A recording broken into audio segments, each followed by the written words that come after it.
नमस्कार. मी दत्तात्रय तापकीर. आजच्या विषयाचं शीर्षक पाहून असं वाटलं असेल, अरे वा, आज सर काहीतरी आपल्याला पूजा कशी करावी हे सांगणार आहेत असं दिसत आहेत, किंवा ते स्वतःची पूजा करतात त्यातलं काहीतरी महत्वाची रहस्य शेअर करणार आहेत. कारण नावच असं दिलंय की माझ्या देवपूजेचे रहस्य. तर पूजा शब्द ऐकल्या क्षणी आपल्या मनात येतं की काहीतरी एक धार्मिक आहे, पारंपरिक आहे, संस्कृतीचा भाग आहे, नित्य नैमित्तिक आपलं नित्य कर्म रोज जे श्रद्धेने करायचं, किंवा वयाने मोठ्या असलेल्या व्यक्तींसाठी असलेला भाग आहे, घरातले आजोबाजी करत असतात त्यातला भाग आहे, असा तो वाटेल. हरकत नाही, असे नका, तसा आहेही पण तो. पण मला त्यातनं त्या माध्यमातून जे सांगायचंय ते बघूया की माझ्या देवपूजेचं रहस्य. उघड आहे की मला हा प्रश्न एकदा विद्यार्थ्यांनी विचारला होता की तुम्ही देवपूजा कशी करता, किंवा काय, कुठलं दैवत, किंवा कशा पद्धतीची पूजा असते.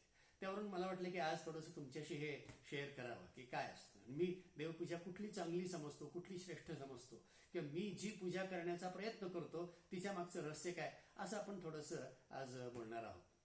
सगळ्यात पहिलं म्हणजे पूजा हा अर्थातच उपासनेचा भाग मानला जातो, भक्तीचा भाग मानला जातो, दैनंदिन कर्मकांडाचा भाग मानला जातो, श्रद्धेने करायचा भाग मानला जातो की जे आळस करायचा नसतो. पूजा ही रोज करायची असते, जी आपण सकाळी करतो नॉर्मली, काही जण संध्याकाळी पण करत असतील. आणि मग ही पूजा कुठे करायची, तर अर्थातच प्रत्येकाच्या घरी देवघर किंवा देव्हारा म्हणून एक जागा असते जिथे आपले श्रद्धेय, आपली ज्यांच्यावर श्रद्धा आहे अशी दैवत स्थापित केलेली असतात. ते परंपरेने आलेले काही वेगवेगळ्या प्रकारचे दैव आहेत, काही धातूचे असतील, काही काष्ठाचे, लाकडाचे असतील, काही प्रतिमा असतील, काही तस्विरी असतील, असे वेगवेगळ्या तऱ्हेचे देव तिथे असतात. आणि मग ह्या देवांची पूजा ही रोज करणं, आणि मग कुठल्याही अगदी लहान मुलाला जरी विचारलं किंवा कुठल्याही सामान्य माणसाला विचारलं तर त्याला माहिती असतं की काही मिनिटं लागणारी ही प्रक्रिया आहे, जी आंघोळ केल्यानंतर करायची असते, बसायचं असतं. आणि मग ठरल्याप्रमाणे कोणी नाव घेतं, कोणी स्तोत्र म्हणतं, कोणी काही आचमन घेतं, कोणी देवांना आंघोळ घालतं, कोणी हळद कुंकू लावतं, मग अक्षता वाहिल्या जातात, मग त्यावरती काही पत्र, तुळशीपत्र असेल, बेलपत्र असेल असं वाहिलं जाईल, मग किंवा फुलं वाहिली जातील, मग अक्षता वाहिल्या जातात, मग दिवा दाखवला जातो, दीपदर्शन, नंतर उदबत्ती लावली जाते, धूप दीप वगैरे, मग नैवेद्य दाखवला जातो, नमस्कार केला जातो वगैरे. म्हणजे ह्या अशा सर्व तऱ्हेचा एक प्रकार आहे. हे म्हणताना देवाचं नाव घेतलं जातं, स्तोत्र गायलं जातं, एखादी आरती केली जाते वगैरे. म्हणजे हे टिपिकली आपण सर्व घरांमध्ये होत असलेल्या, विशेषतः सिनेमा नाटकातनं देखील ज्यांना प्रसिद्धी मिळाली, अनेक सिनेमातनं, मराठी आणि हिंदी सिनेमातनं आपण पाहिलं असेल की असे पूजागृह दाखवतात आणि पूजा सुरू असते. मला वाटतं एवढं प्रास्ताविक पुरे. प्रत्यक्षामध्ये आपल्याला माहिती आहे की ह्या प्रत्यक्ष धर्मशास्त्रामध्ये किंवा जो काही परंपरेने आलेला भाग आहे त्या पूजेमध्ये तर षोडशोपचार पूजा असं सुद्धा शब्द वापरला जातो. षोडश म्हणजे 16, म्हणजे चक्क 16 उपचार आहेत, 16 पायऱ्या आहेत. ह्या 16च्या 16 पायऱ्या आपण सर्वजण वापरतो अशातला भाग नाही, पण त्या साधारणतः अशा सांगितल्या जातात: आवाहन, आसन, पाद्य, अर्घ्य, आचमन, स्नान, वस्त्र, यज्ञोपवीत, गंध, पुष्प, धूप, दीप, नैवेद्य, नमस्कार, प्रदक्षिणा आणि मंत्रपुष्प समर्पण. अशा तऱ्हेचे षोडशोपचार पूजा. म्हणजे हे उपचार म्हणजे विधी, उपचार म्हणजे क्रम, एक एक करायचे आयटेम्स असं आपण समजूया. आणि हे किती, तर 16. मग या 16 प्रकारे षोडशोपचार पूजा म्हणजे जणू काही परिपूर्ण पूजा असं म्हटलं जातं. नुकताच गणेशोत्सव झाला होता, तर गणपती घरात बसले म्हणजे सुद्धा ही रोज पूजा केली जाते. नवरात्रामध्ये आता देवीची पूजा केली जाईल. आणि मी मगाशी म्हटलं तसं कुळाचार म्हणून एक घरातलं नित्य नैमित्तिक काम म्हणून रोज सकाळी मनापासून पूजा करणारी मंडळी असतात. अर्थात ही मंडळी भक्तिभावाने करतात, श्रद्धेने करतात. आणि आपल्याला हे समजून घ्यायचं आहे की ह्या पूजेमागचं अध्यात्म काय आहे. स्पिरिच्युअलिटी हा एक वेगळा भाग. आपण नेहमी म्हणतो की धर्माने सांगून दिलेल्या, शास्त्राने सांगून दिलेल्या रूढी आणि लोकाचार, जे काही शिष्टाचार आहेत, जे काही कर्मकांड आहे, हे सगळं आपण फॉलो करतो, ते आपण वापरतोच. पण ह्याच्यामागे काही विशेष उपासनेचा भाग, उपासना कांड असं ज्याला म्हणता येईल, याच्या मागचं ज्ञानकांड असं ज्याला म्हणता येईल, की मग खरी पूजा माझी कशा प्रकारे खरी समजता येईल, अधिक श्रेष्ठ पूजा कुठली, मग मी जास्ती फुलं वाहिली की ती चांगली पूजा समजायची का, की जिथे भगवद्गीतेत भगवान कृष्णाने सांगितलेलं आहे की पत्रम पुष्पम फलम तोयम योमे भक्त्या प्रयच्छति. मला भक्त जेव्हा अगदी मनापासून एखादंच पान, एखादं फूल असं अर्पण करील तरी ते मी मनापासून घेतो. म्हणजे तिथं श्रद्धेची अपेक्षा, श्रद्धेची अट घातलेली आहे. उगीच करायचं म्हणून करत बसलं तर त्याला काहीच अर्थ नाही. मग त्या अक्षरा किती व्हायच्या, हळद कुंकू किती व्हायचं, फुलं किती द्यायची, आणि केवढा त्याचं अवडंबर आणि स्तोम करायचं का, किती गोष्टी करायच्या, किती वेळ पूजा करायची. 5 मिनिटं करू का मी 15 मिनिटं करू का 1 तास करू का 2 तास करू. मग जितका मी जास्त वेळ करेल तितकी ती श्रेष्ठ समजायची का. बरं, त्यावेळेला जे मंत्र म्हणायचे किंवा स्तोत्र म्हणायचं हे समजा मनातल्या मनात म्हणायचं का थोडंशा आवाजात पुटपुटायचं का आणखी मोठ्याने? मग जितक्या मोठ्याने मी म्हणेन तितकी ती पूजा अधिक श्रेष्ठ समजायची का? म्हणजे असे प्रश्न उपस्थित होणं साहजिकच आहे. आणि अशा तऱ्हेचे प्रश्न ही नवीन पिढी जुन्या पिढीला विचारत राहते. आपले तरुण विद्यार्थी, आपल्या घरातली नातवंड, आपली मुलं हे प्रश्न उपस्थित करतात. मग तर्कशुद्ध पद्धतीने बघणारे, लॉजिकली ह्या गोष्टीकडे बघणारे, ज्यांचा पटकन विश्वास बसत नाही असं, त्यांना मग हे काहीतरी रोज करण्याची एक यांत्रिक कृती वाटायला लागते. मग प्रश्न हा आहे की जे लोक ही कृती करतात, जिला पूजा म्हणतात, नॉर्मली म्हटलं जातं की भावतोची देवा आहे, ही भावनेने केली पाहिजे, ही श्रद्धेने केली पाहिजे, हे मनापासून केलं पाहिजे, पूजा करायला आवडली पाहिजे. अनेकदा पूजा करणं हे तर काय म्हणायचं आळसाचं काम होऊन बसतं, किंवा ते एक जिकिरीचं काम, किंवा ते एक कटकटीचं काम आहे, किंवा बापरे आता ती पूजा करायची आणि मग एकमेकावरती टाकायचं, आज कोण करणार, मी कोण करणार, तू कधी करणार वगैरे, असं होत झालं तर त्यातली मजाच गेली.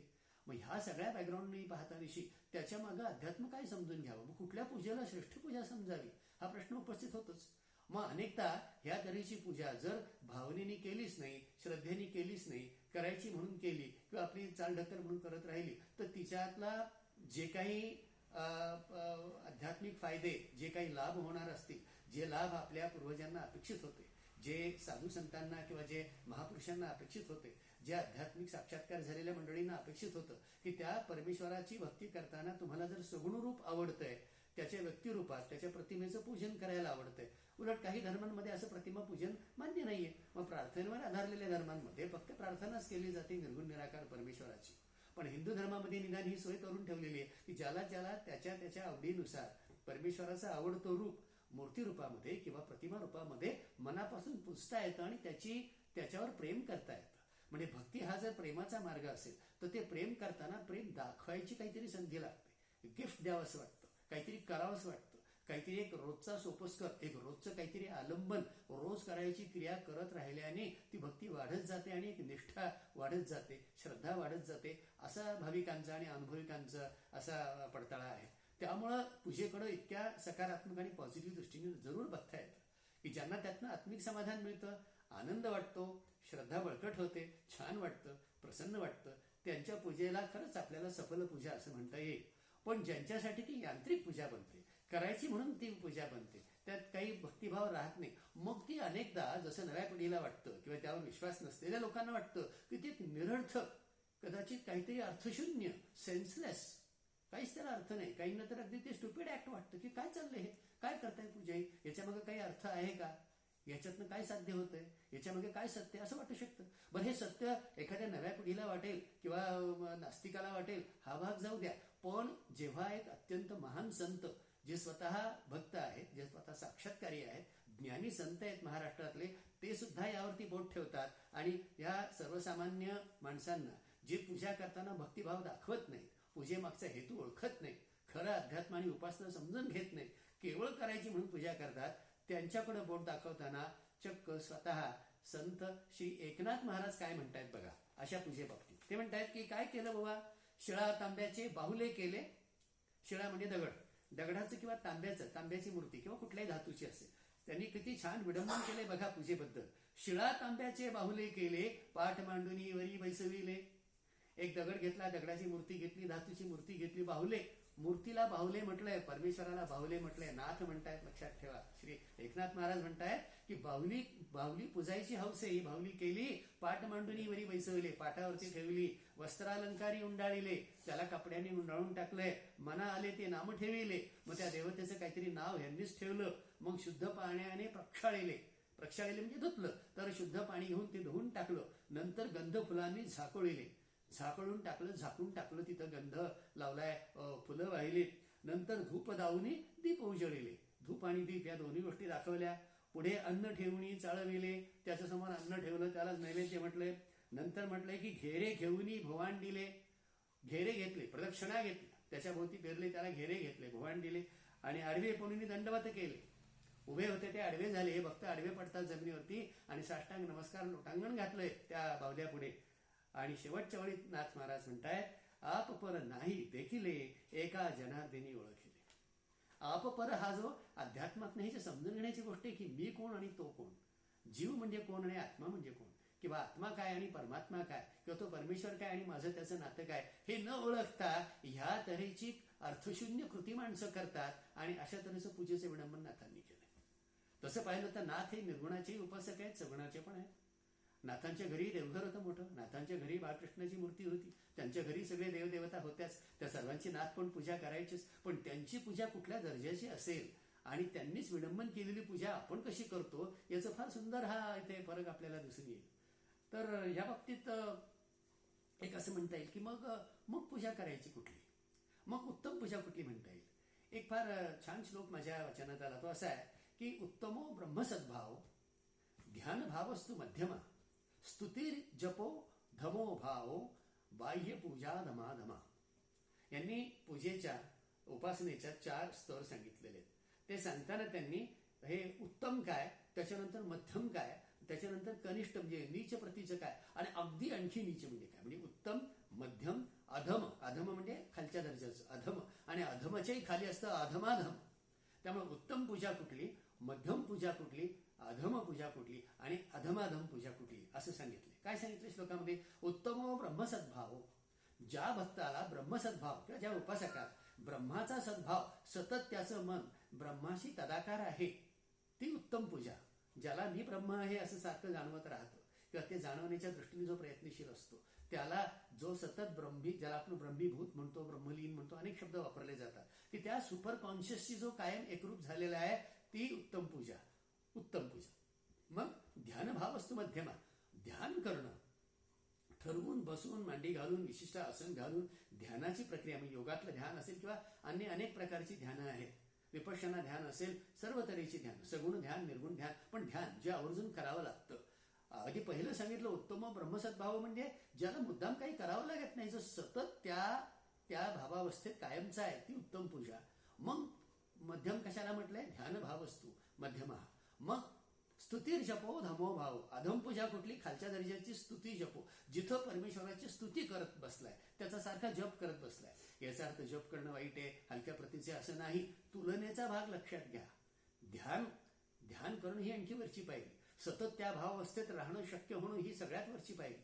त्या दृष्टीने ते अधम आहे असं मान्य करायचं, त्यात वाईट असं काही नाही. पण स्तुतीर जपो धमो भाव, स्तुती आणि जप करणं हे अधम आहे. आणि सगळ्यात महत्वाचं ज्याचं तुम्हाला आश्चर्य वाटेल, बाह्य पूजा धमाधमा असं म्हटलंय. अधमाधम सगळ्यात खालच्या दर्जाची, सगळ्यात नीच प्रकारची पूजा कुठली तर बाह्य पूजा. उपासना कोणती, बाह्य पूजा. म्हणजे हरिग्राम समर्पयामी असेल, कुंकुमम जे काय आहे ते वाहत बसायचं आणि कृती फक्त करायची, मनी नाही भाव, काहीच भाव नाही आणि फक्त यांत्रिक कृती करत राहणं, म्हणजे मग ती पूजा फक्त बनत राहते. आता ज्या व्यक्तीला ह्या 4 स्तर कळतायत, ज्या व्यक्तीला ब्रह्मसद्भाव माहीत आहे, तिथपर्यंत पोहोचायची तळमळ आहे, अशी व्यक्ती त्या ब्रह्मसद्भावाची इच्छा धरून अत्यंत प्रेमाने मनापासून ही कृती करील कर्मकांडातली, तर ती पूजा खरी समजायची. जर ते एक माझ्यावर लागलेलं काम आहे, रोज करावं लागतं, ज्याला आपण कंपल्सिव्ह ऍडिक्शन म्हणतो. हा सायकोलॉजीतला एक शब्द असा आहे की हे डिसऑर्डर आहे एक प्रकारचं, एक कंपल्सिव्ह ऍडिक्शन आहे. ती गोष्ट केली नाही तर चैन पडत नाही, ती गोष्ट करावी लागते. एखादा लहान मुलगा रस्त्याने चाललाय, रस्त्याच्या प्रत्येक खांबाला हात लावा असं वाटतं त्याला, एखादा खांब राहिला हात लावायचा तर तो परत मागे येऊन लावून जातो, कारण त्याला ते बेचैन वाटतं की हा खांब हुकला. त्या गोष्टीचं कंपल्शन ते करावंच लागतं, त्याशिवाय काही खरं नाही. रस्त्यात मंदिर दिसतो की ते नमस्काराची सवय झाली यांत्रिक, ती करावंच लागतं, नाही तर चुटपुट लागते. अरेच्या गणपतीचं मंदिर गेल्यावर आपण हात नमस्कारच केला नाही आणि तो घाईत यांत्रिक रीतीने करणं, म्हणजे आपली सगळी पूजा अशा यांत्रिकतेकडे झुकत जाते आणि अशा यांत्रिकतेच्या पूजेला अधमाधम म्हटलेले आहे. म्हणजे हे तारतम्य आपण मनात ठेवायला हवं की पूजा करताना माझा भाव कुठला आहे. मग त्यावेळेला ह्या बाकीच्या गोष्टीकडे गाऊन म्हणायला पाहिजे की मग माझ्याकडे पूजा सामग्री काय आहे, नेमकं काय घेतलंय पूजा करायला, नेमकी कुठली फुलं घेतली. ठीक आहे, हे सर्व शास्त्रात सांगितलंय, त्यात काही वाईट आहे किंवा चुकीचे अशातला भाग नाही, पण हा तारतम्य आपल्याला माहित असला पाहिजे. कुठल्या रंगाचं फुल आहे, कसल्या प्रकारचं फुल आहे, काय काय नैवेद्य कसला, हे सगळं आहे. याच्या मागे जेव्हा भावना जोडली जाईल, तुमची श्रद्धा आणि तुमची निष्ठा, तुमची त्याच्याबद्दलची कमिटमेंट जोडली जाते, तेव्हा ती पूजा अर्थपूर्ण बनते आणि तिचे बेनिफिट्स, सायकोलॉजिकल आणि सायको स्पिरिच्युअल बेनिफिट्स तुम्हाला मिळायला लागतात. अदरवाईज कंपल्सिव्ह ऍडिक्शन डिसऑर्डर सारखं एक ती काय म्हणायचं, एक सवय झालेली, एक यांत्रिक सवय आहे की जी ती मला करावीच लागते, मला व्यसन लागतं. आपल्याला असं व्यसन नको आहे. आपल्याला पूजा ही डोळस पद्धतीने त्याच्या मागचं अध्यात्म समजावून घेऊन त्या भावावस्थेत सतत राहून करावीशी वाटली पाहिजे, तर ती पूजा खरी ठरेल. आणि ह्या दृष्टीने खूप चांगलं मार्गदर्शन मला आवडलेला श्लोक तो मी सांगणारे आता समोर आपल्याकडे येताना, तो म्हणजे आदि शंकराचार्यांनी जे शिवमानस पूजा म्हणून स्तोत्र लिहिलंय, फक्त 5 श्लोकांचं आहे. त्यातला 4था श्लोक मला अतिशय आवडतो, तो मी तुमच्यापुढे सांगतोय की त्या श्लोकामध्ये त्यांनी ज्या पूजेची कल्पना केली, म्हणजे मानसपूजा हा एक भाग सुंदरच आहे.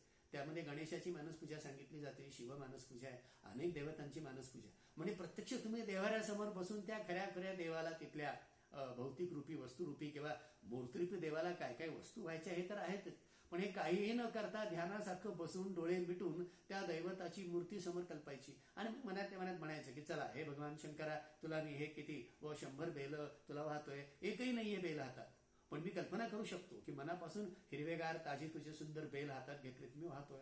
भगवान विष्णू समोर दिसत आहेत, त्यांच्यापुढे मी भरपूर तुळशीपत्र वाहतोय, हे तुम्ही म्हणू शकता. गणपती बाप्पा आहेत, त्यांना मी लाल फुलं वाहतोय. जे तुम्हाला वाटतं करायला हवं कर्मकांडाच्या दृष्टीने, ते मनाने करणं, भक्तिभावाने करणं, अत्यंत तल्लीनतेने करणं, त्यावेळेला मनातल्या मनात म्हणणं, याला ॲफर्मेशन्स म्हणतात इंग्लिशमध्ये, म्हणजे संकल्प करणं, असं गृहीत धरणं, हे मनात म्हणायचं की आहेत प्रत्यक्ष ते माझं आराध्य दैवत माझ्या समोर बसलेलं आहे असं समजावं.